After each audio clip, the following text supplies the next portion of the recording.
Welcome to another episode of Community Chat, the series of programs that we have produced is to help you to understand the candidates, actually basically introduce you to the candidates, folks who are going to be on the ballot come April 30th for the town of Abington's elections. Joining us today is Mr. Richard Shepard. He is our guest. Richard, welcome to the program. Thank you very much. Thank you for the opportunity to talk. The first question that I'll ask you or pose to you is tell everybody a little bit about yourself. Sure. Well, my wife and I have lived here in Abington for about 40 years. Raised our children here, put them through the Abington public school system. My family's roots go deeper. My grandparents raised my mother in town here on North Avenue. They had a market down on the corner of Wales Street and North Avenue probably 100 years ago. My mother was raised there on North Avenue. So our roots here are very deep. My wife Janice worked as an administrator at Woodsdale School for more than 30 years. So an awful lot of young adults who came through the Woodsdale School will remember Mrs. Shepard. So we've been in Abington a long time. What made you decide that you wanted to run for the planning board? Yes, well, this will represent my second tour of duty with the planning board. So I was on the planning board for 7 years, many years ago.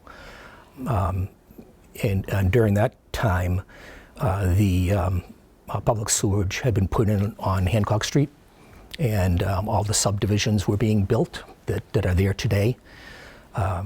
So it was a very active time in the town's growth, and the planning board was a very active board at that time.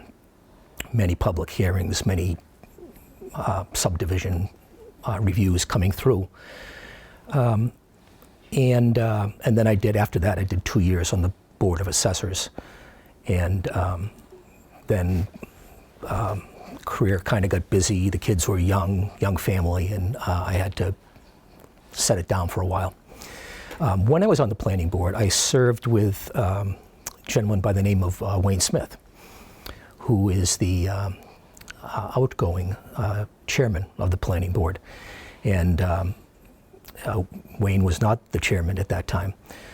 So he and I had spoken every once in a while about getting back into it again. And when I retired 4 or 5 years ago, I started to think a little bit more about doing something within the town as I had before.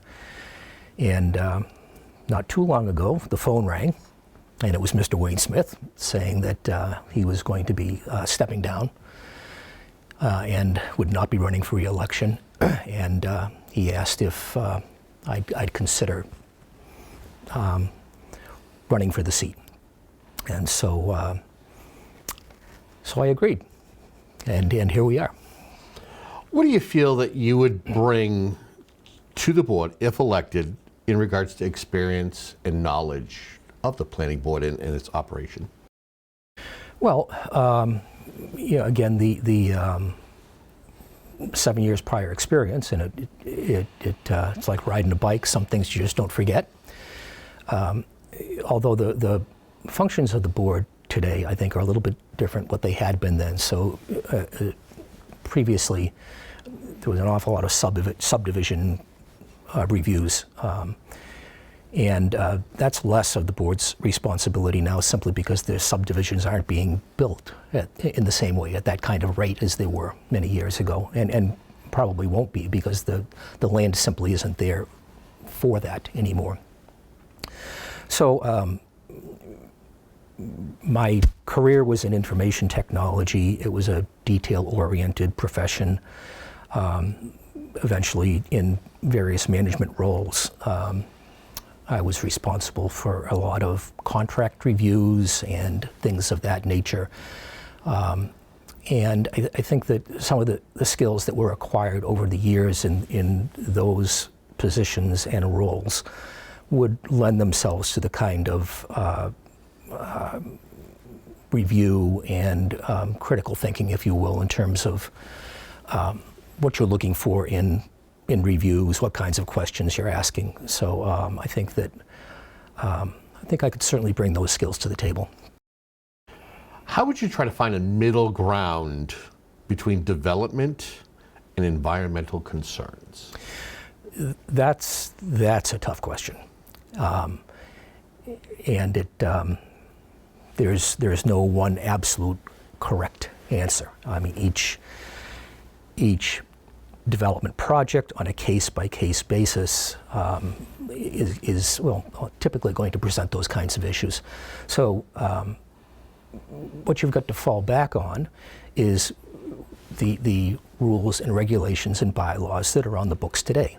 So if a developer comes in and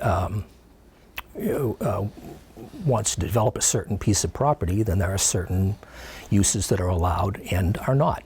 And that can be zoning bylaws coming into play or conservation regulations coming into play.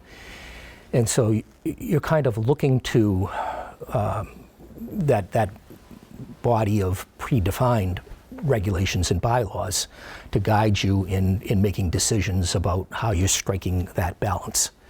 And in some cases, the boards really don't have a great deal of discretion to waver too far from those things.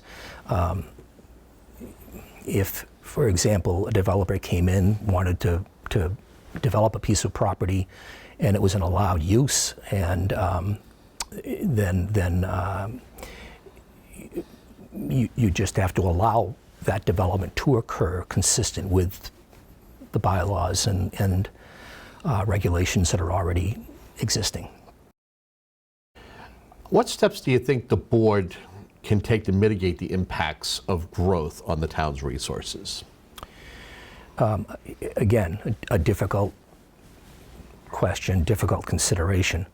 I think one of the concerns that I have right now is that the town's ability to regulate growth and development is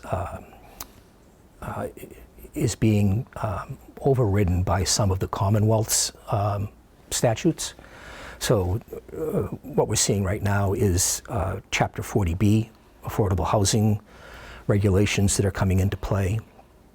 At a point in time, developers coming in would go through a process before the various boards, and all of the town's boards, planning, conservation, zoning, whatever it may be, would have an opportunity to weigh in on a development project. What we've seen under 40B is the notion of one comprehensive permit that is today issued by the Zoning Board of Appeals.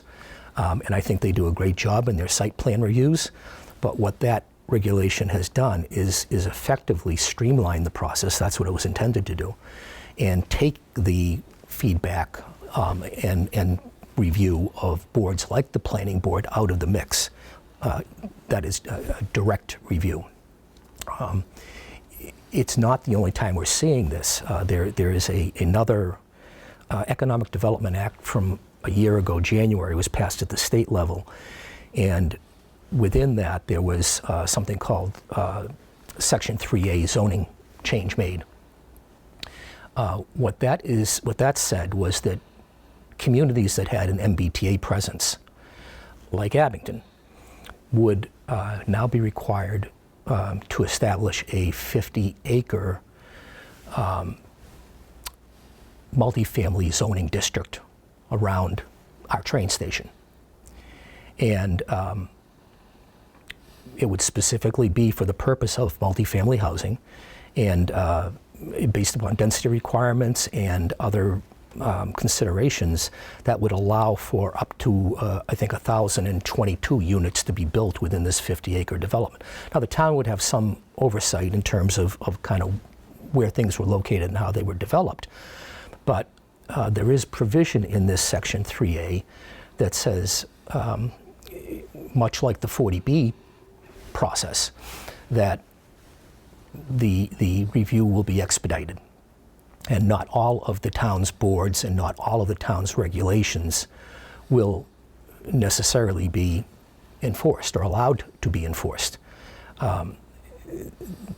Abington does not have to establish this zone. I guess it's true for any community with an MBT presence. Doesn't have to establish the zone until December of 2024. So there's a series of milestones, compliance milestones the town will have to satisfy that are mandated by the Department of Housing and Community Development. So that process has already started, and by December of 2024, we'll have to have this district in place, and that is going to be a significant event for Abington. This particular planning board seat is a 5-year term. So whoever is elected now will be dealing with this in a couple of years, and as the compliance guidelines go along. So it's a very significant event. A 5-year term. Yep. Share your vision of the town over the next 5 years or 10 years. What's your vision for the town of Abington? We're going to be seeing more multifamily housing, whether it comes in via 40B or comes in via Section 3A. And that is probably inevitable. What that will mean for our town services, police, fire, schools, is again a pretty significant consideration. So it certainly will have an impact on town services. I think Abington, like a lot of towns, is looking at its business districts, whether it be Abington Center or North Abington Center. And the town's master plan has laid out some steps that the town could take that would be intended to introduce more mixed-use development in those business districts. Mm-hmm. And I think that's something that we should be pursuing, and we should be looking to enhance the multi-use development in our business districts. Staying with North Abington, the Bemis drug site is up for sale. What would you like to see developed on that property? I think that would be an opportunity for mixed-use type of development.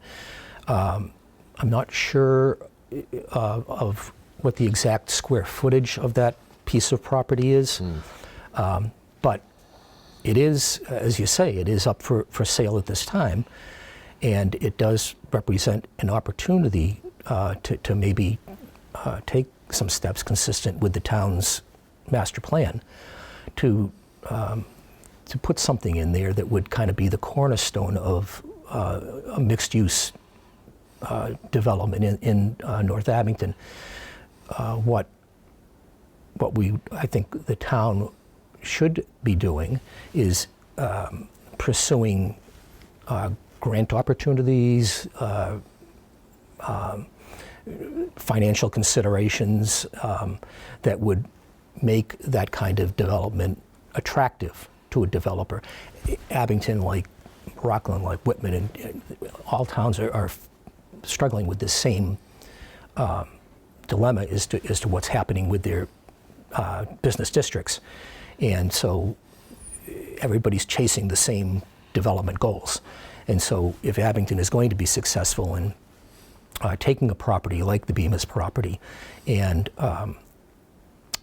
developing it as kind of a cornerstone of a mixed use, then you'd have to make it attractive to a developer to do so.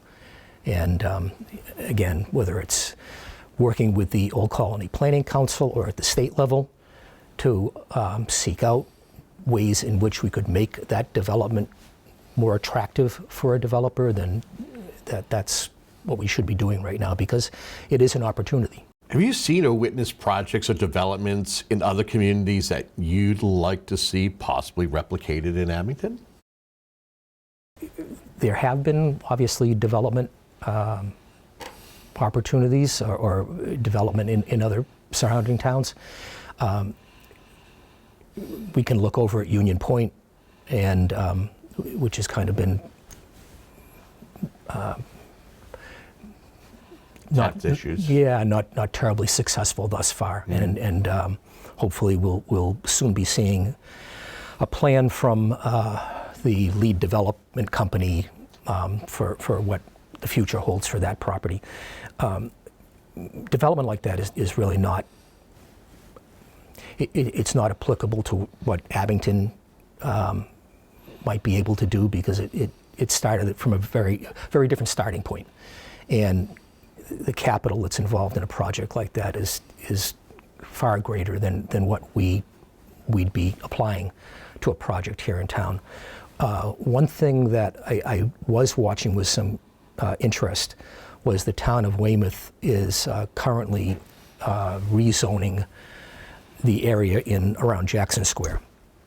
And a lot of the dialogue around that rezoning is precisely the kinds of conversations that we're having about how do you take an existing commercial district and rezone it for mixed use, while being sensitive to environmental concerns, because the Herring Brook runs right through there, and at the same time keep the small town or village feel to the development.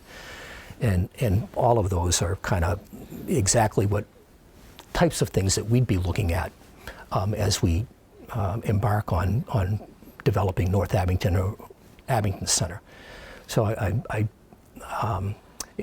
that process in Weymouth is right now, the public hearings have been held for the zoning changes, but I think a project like that might be pretty consistent with what we're looking to do, and might offer some ideas about how we might proceed with it. We do have a business district zone, but if it has not been effective in attracting the kind of development that we'd like, then we probably should revisit that at some point and see if there's a way that we could enhance that, and again make it more attractive to somebody who's coming in and looking to develop consistent with what we want. You had mentioned early on in our conversation about 40B, affordable housing.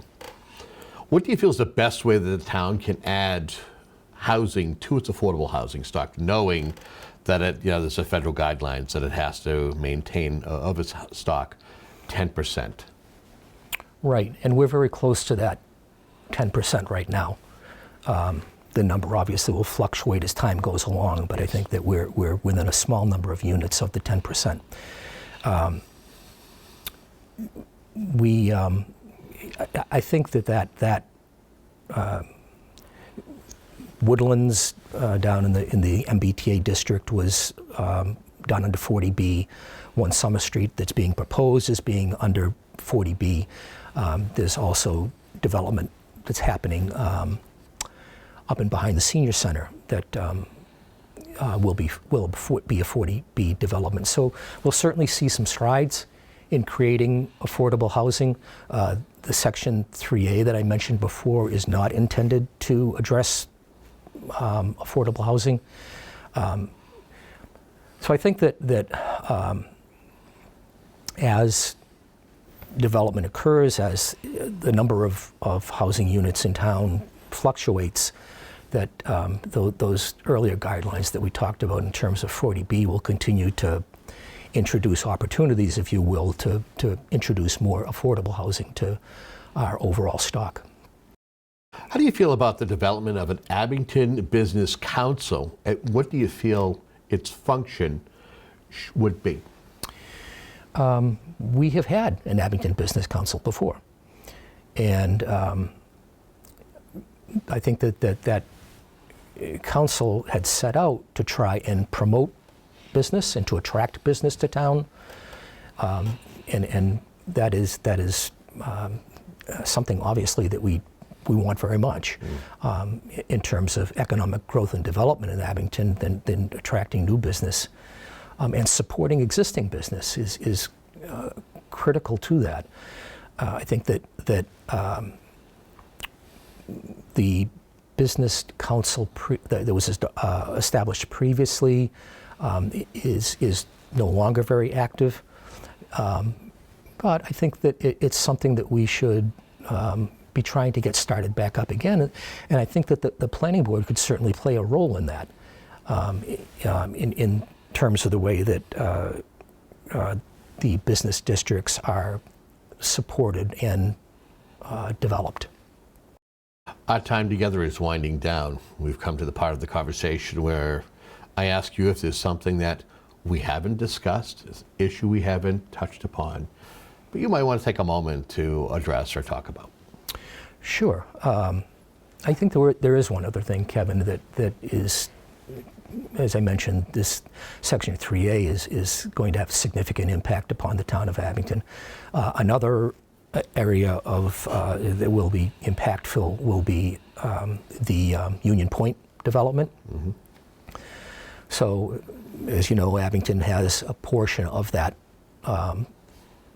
development, and the new lead business partner, Brookfield Properties, will be coming out later this year with a new plan, and that should provide us some guidance in terms of what their vision is of how Abington's use of that land can, how